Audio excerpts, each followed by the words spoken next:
You have no idea, do you? Or did you choose not to know? Your husband stole $2 million from me. This is about my life. This is about my life.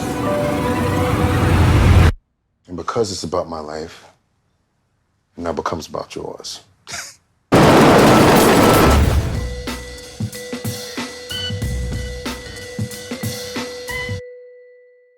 TV.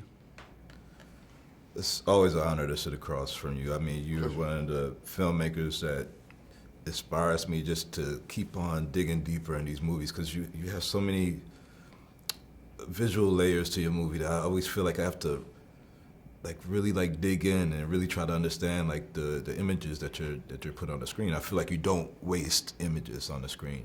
I wonder, where did you first get the bug to want to create films? Like, what inspired that journey?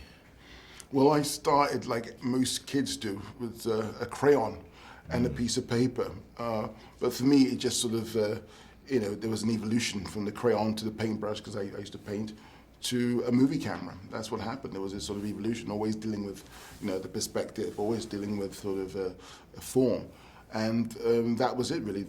It was that passion. And then I got into sort of watching films and, seeing how people sort of lived in, North America, in Korea, in France, wherever, and it was inspiring. It was just one of those things where I imagine if you're a sports person, you're interested in basketball, all you ever think about is basketball. All you ever want to do is play basketball. Well, for me, it was film. Mm-hmm. I noticed in some of your past films that you and Michael Fassbender had this connection to your films, mm-hmm. And I'm wondering, was the anchor in this film Liam or was it Viola, or do you do that with each actor that's on your screen? I think this one is different. But I think the anchor, if you want to say an anchor or the force, but is Viola Davis, of course, mm-hmm. and the three other women. Viola is she's the gravitas. She is the thing which she drives the whole thing forward,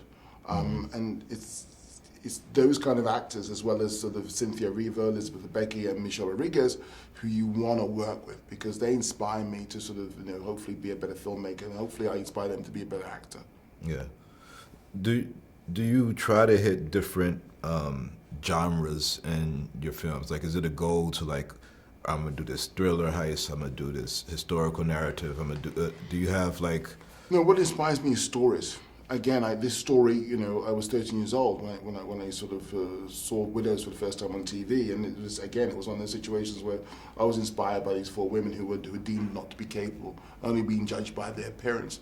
And I was similarly judged at that time as a 13-year-old black man, and obviously judged by my parents in a very different way. But I had this affinity, I had this sort of connection with them. Yeah. And that's what makes me want to tell this story. And again, I think it's all about the story, not necessarily genre. I'm not interested in that, I'm interested in story.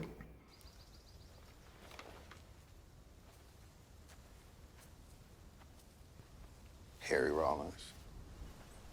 You never mess with me, I never mess with him. We in different games. I always have respect. So why'd he hit me now? Well, I know why. Thinks you're setting your sights on something high, you're getting sloppy. Mrs. Rawlings, I'm Jack Mulligan. I had the privilege of working with your husband a couple of times. He was a wonderful man. I'm so sorry for your loss. If there's anything I can do, please don't hesitate to ask. I'm not a hard man to find. And God bless.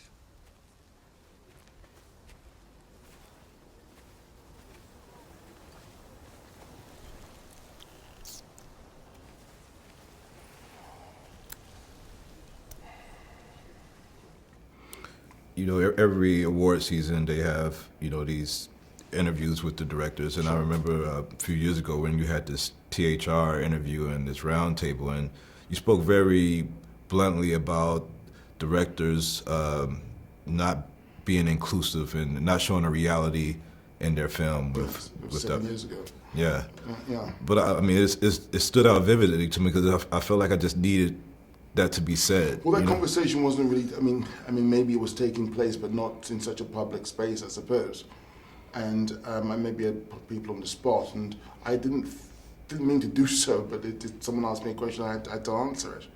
And things have changed. I mean, again, you know, when 12 Years a Slave came out, I mean, the landscape has changed since then. We got Selma, and then you get sort of Moonlight and so forth and whatnot. I mean, I think with 12 Years, what happened is that they made money.